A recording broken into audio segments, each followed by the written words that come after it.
The Clarinet Quintet is the first clarinet quintet I've written, and it's based on Australian folklore this time. I found a collection some years ago. It's the folk songs of Australia and the musicians who played them by John Meredith, and it's quite a well-known collection. He published it in the 1960s after having collected folk music from mostly New South Wales, but a little bit of Victoria as well.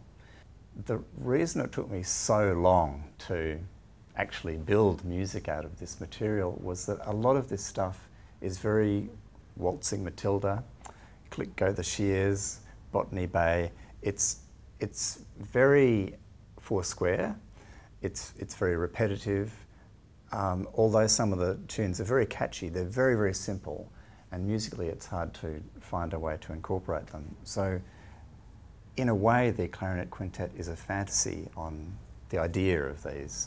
But I also thought it would be meaningful to me, anyway, to incorporate some reference to Indigenous music. And I did that by using a tune from the Walmudgery tribe that was collected back in the early 1960s, sung by an 8-year-old child on a mission station.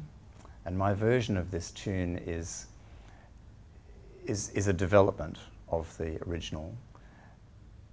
The reason I chose this little tune was that actually when I looked at it on paper, it was almost identical to one of the tunes collected by a folk fiddler in New South Wales in 1950.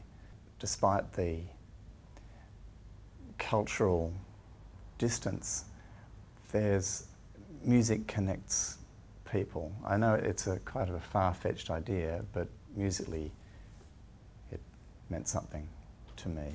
So in a way, the Clarinet Quintet is a reasonably sad piece. I don't write sad music, by and large, but it's a sad, reflective piece, and I think that it's also hinting at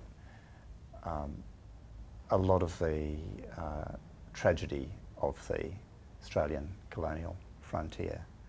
You know, there's the lovely situation of the stories and the singing around the campfire, but there's also just the hint of often what that had displaced.